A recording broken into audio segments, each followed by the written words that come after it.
अच्छा भाई, आज हम स्टार्ट कर रहे हैं यूज रेफ। यूज रेफ क्या है? यूज रेफ हमारे पास जो है रिएक्ट का एक हुक है। इस तरीके से हमने यूज स्टेट पढ़ा, यूज इफेक्ट पढ़ा, इसी तरीके से यूज रेफ भी आपके पास रिएक्ट का हुक है। अब ये इस्तेमाल क्यों करते हैं? ये इस्तेमाल तब करते हैं, ये ज़्यादातर हम इस्तेमाल करते हैं फॉर्म हैंडलिंग के लिए। अब इस्तेमाल क्यों करते हैं? हम जब यूज स्टेट इस्तेमाल कर रहे थे तो हमारे पास क्या होता, कंपोनेंट री रेंडर हुआ था। मतलब कि यहाँ पे एक मैंने फॉर्म बनाया हुआ है, ठीक है, जिसमें यहाँ पे मैं नेम लिख रहा हूँ, और नेम लिखूंगा तो जब जब मैं नेम लिखूंगा तो क्या होगा, मेरा कंपोनेंट री रेंडर होगा। ठीक है, तो कंपोनेंट री रेंडर हो रहा है, तो इस री रेंडरिंग से बचाने के लिए हम क्या करते हैं, यूज रेफ का इस्तेमाल करते हैं। मतलब कि जो वैल्यू चाहिए उस वैल्यू के लिए एक रेफरेंस क्रिएट करते हैं। यूज रेफ का मतलब कि रेफरेंस, तो रेफरेंस क्रिएट करते हैं। उससे क्या होता है कि जहाँ पे जिस वैल्यू पे आपका री रेंडरिंग आपको नहीं चाहिए तो वहाँ पे आप इसका इस्तेमाल करते हो। तो अब अगर हम यहाँ पे अभी ये यूज स्टेट से काम हुआ है, इससे पहले भी हम कर चुके हैं कि यूज स्टेट से हम ऑन चेंज ऑन चेंज लगा के हमने फंक्शन लगाया था और स्टैट नेम किया था, जिसकी वजह से क्या होता है हमारा, जब जब हम वैल्यू यहाँ पे टाइप करते हैं तो क्या होता है, हमारा कंपोनेंट री रेंडर होता है, आपको कंसोल में चेंजेस आपको मिल रही है। सेम आपको डिस्प्ले पे भी चीज़ें मिल रही हैं, चेंजेस। तो ये वैल्यू आपको मिल तो रही है, लेकिन वैल्यू जब आपको मिल रही है तो क्या हो रहा है, कंपोनेंट री रेंडर हो रहा है। तो इस री रेंडरिंग से रोकने के लिए हम यूज रेफ इस्तेमाल करते हैं। तो यूज रेफ क्या करते हैं, use ref is a react hook that let's you reference a value that does not need for री रेंडरिंग। मतलब कि आपको री रेंडरिंग की जहाँ पे ज़रूरत नहीं होती वहाँ पे आप यूज रेफ इस्तेमाल करते हो। और ये हम ज़्यादातर कहाँ पे इस्तेमाल कर रहे होते हैं, फॉर्म हैंडलिंग में इस्तेमाल कर रहे होते हैं। तो ये हमारे पास कोड है जो अभी तक हम इस्तेमाल करते हुए आ रहे हैं, यूज स्टेट का, जहाँ पे हमने स्टेट एक वेरिएबल, स्टेट वेरिएबल बनाया है नेम और ईमेल का, और नेम और ईमेल को हम यही कंसोल करवा रहे हैं, जिसकी, और यहाँ पे एक हैंडल सबमिट है। जब सबमिट करोगे तो आपको ये कंसोल में वैल्यूज़ मिल जाएंगी। इसके अलावा हमने यहाँ पे ऑन चेंज लगाया था, ऑन चेंज करके हम यहाँ पे set name E dot target dot value करके हम सेट करवा रहे थे। जब जब चेंज होगा तो कंपोनेंट री रेंडर होगा। तो इस चीज़ को रोकने के लिए हम यहाँ पे अब क्या इस्तेमाल कर रहे हैं, यूज रेफ का। यूज रेफ का आपके पास हुक क्रिएट कैसे होता है कि आप यहाँ पे पहले, सबसे पहले रेफरेंस क्रिएट करोगे तो हम यहाँ से नेम की स्टेट और ईमेल की स्टेट हटा रहे हैं यहाँ से। सेम इसी तरीके से यहाँ पे भी ऑन चेंज जो आपके पास चल रहा है, ऑन चेंज भी आपके पास यहाँ से रिमूव हो जाएगा। ऑन चेंज भी हम यहाँ से रिमूव करें। अब हमने क्या करना है, सबसे पहले हमने रेफरेंस क्रिएट करना है। तो रेफरेंस क्रिएट करने के लिए आप एक वेरिएबल बनाओगे रेफरेंस का। तो नेम नेम गेट करें तो नेम का एक रेफरेंस बना रहे हैं, तो नेम रेफ करके एक रेफरेंस हमने बना लिया, क्रिएट कर लिया।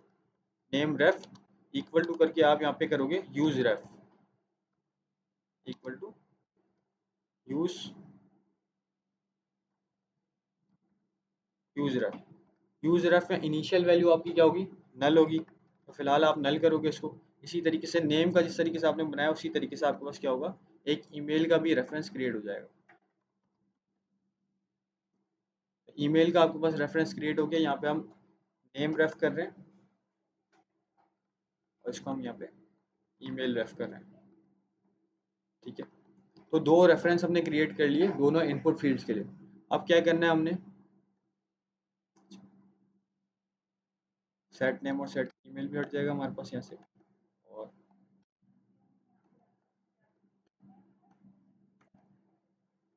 यहाँ पे हम कंसोल करवा लेंगे। अच्छा, सबसे पहले हमने रेफरेंस जब क्रिएट किया तो यहाँ पे हम रेफरेंस को लिंक भी करेंगे। इनपुट जब आपके पास आ रहा है तो यहाँ पे एक रेफ करके आप जब लिखोगे तो रेफरेंस आ रहा है। तो रेफरेंस में आपने क्या करना है, वो जो आपने रेफरेंस क्रिएट किया है, अब आपने नेम के लिए नेम रेफ क्रिएट किया तो आप यहाँ पे नेम रेफ लिख दोगे, नेम रेफ। ठीक है, इसी तरीके से यहाँ पे जब आपने ईमेल के लिए किया है तो ईमेल के लिए आप यहाँ पे रेफरेंस जो क्रिएट किया आपने, रेफ ईमेल रेफ, ईमेल रेफरेंस आपने जो क्रिएट किया वो आपने लिख दिया। ठीक है, अच्छा, इसको कंसोल भी करवा लेते हैं। जब आप यहाँ पे अपनी स्क्रीन पे आओगे, यहाँ पे हम रिलोड कर रहे हैं और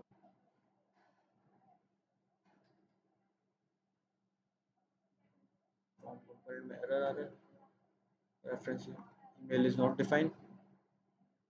अच्छा, नेम और ईमेल आ रहा है, इसको हम चेंज कर रहे हैं, यहाँ से हटा रहे हैं वैल्यू को।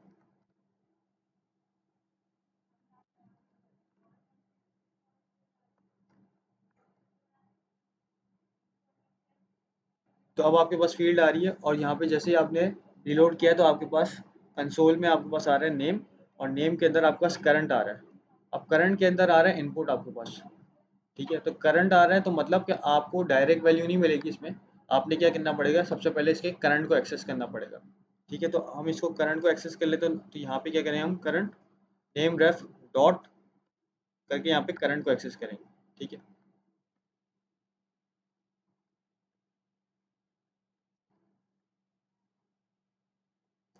ठीक है, करंट में आपके पास क्या आ रहा है, नल आ रहा है आपके पास, ठीक है। तो जब आप यहाँ पे वैल्यू लिखोगे, आप हम इसको कंसोल कराएंगे ऑन सबमिट पे, ऑन सबमिट पे हम इसको कंसोल करवा लेते हैं, फिर देख लेंगे कि क्या आ रहा है, ठीक है। हैंडल सबमिट आपके पास चल रहा है, वैल्यू लिखेंगे। अच्छा, जब यहाँ पे आप वैल्यू लिखोगे तो क्या होगा, ये आपके पास री रेंडर नहीं होगा, ठीक है। री रेंडर नहीं होगा तो आप यहाँ पे चेक कर लो लिख के, तो आपके पास यहाँ पे कंसोल में भी आपको वापस जो आप वैल्यू लिख रहे हो नहीं दिख रही, तो ये री रेंडर नहीं हो रहा है। इसके बजाय हमने यूज स्टेट इस्तेमाल किया था, तो वो री रेंडर हो था, और री रेंडर होकर कंसोल में जब जब आप इनपुट वैल्यू चेंज कर रहे थे वो आपको डिस्प्ले होती जा रही थी, ठीक है।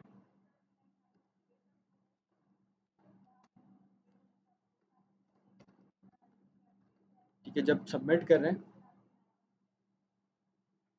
रिलोड हो रहा है, इसको प्रिवेंट डिफॉल्ट लगाना पड़ेगा हमें, तो इवेंट ई डॉट,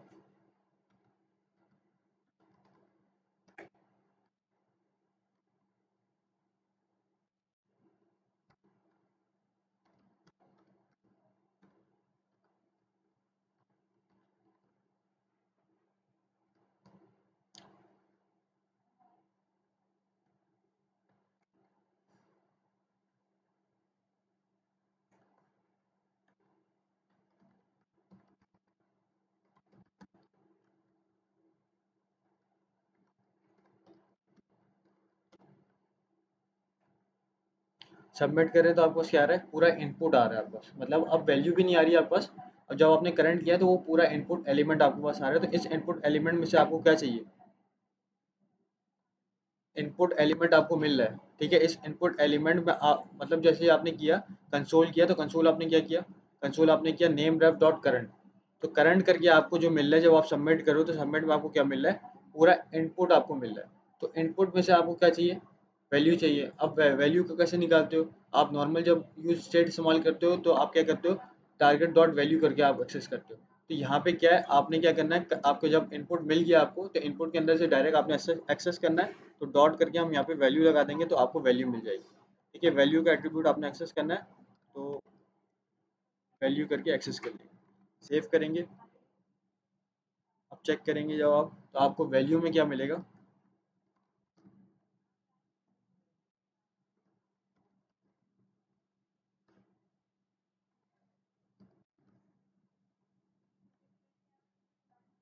अब आपको वैल्यू में आपकी वैल्यू मिल गई, ठीक है। तो ये आपके पास यूज रेफ है, ये यूज रेफ आप इस्तेमाल कब करते हो, जब आपको कंपोनेंट को रीरेंडर नहीं करना होता है और इनपुट से वैल्यूज गेट करनी होती है, तो फॉर्म हैंडलिंग में इस्तेमाल हो रहा है। फॉर्म हैंडलिंग में हम रेफरेंस क्रिएट करते हैं अपनी इनपुट फील्ड का, और टारगेट की जगह आपके पास यहाँ पे डॉट करंट डॉट वैल्यू करके आप उसको एक्सेस करते हो। आप चाहो तो यहाँ पे दो वेरिएबल क्रिएट क्रिएट कर लो कि लेट नेम इक्वल टू, और नेम इक्वल टू करके आप name dot current dot value कर लो, और इसी तरीके से लेट ईमेल करके email dot current dot value, और एंड में आप क्या करो, कंसोल करवा लो नेम, और इसी तरीके से कंसोल करा लो आप ईमेल को, ठीक है।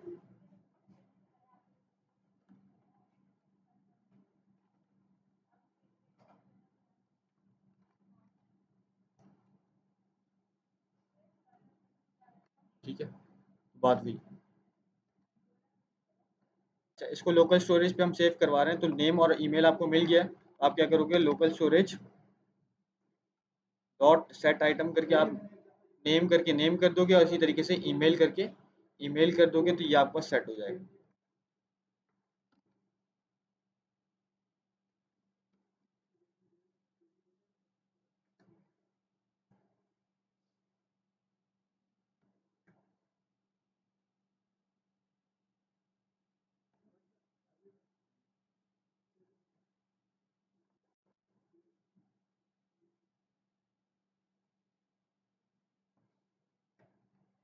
ठीक है, तो एप्लीकेशन में आपको मिल जाएगा लोकल स्टोरेज, और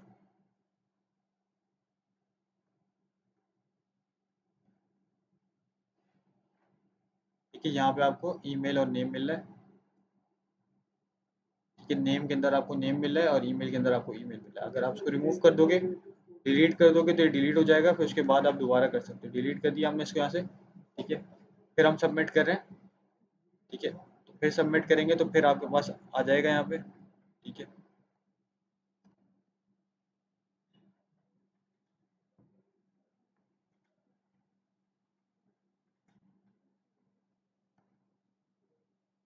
ठीक है, जैसे सबमिट किया हमारे पास यहाँ पे नेम और ईमेल आ गया। सही है।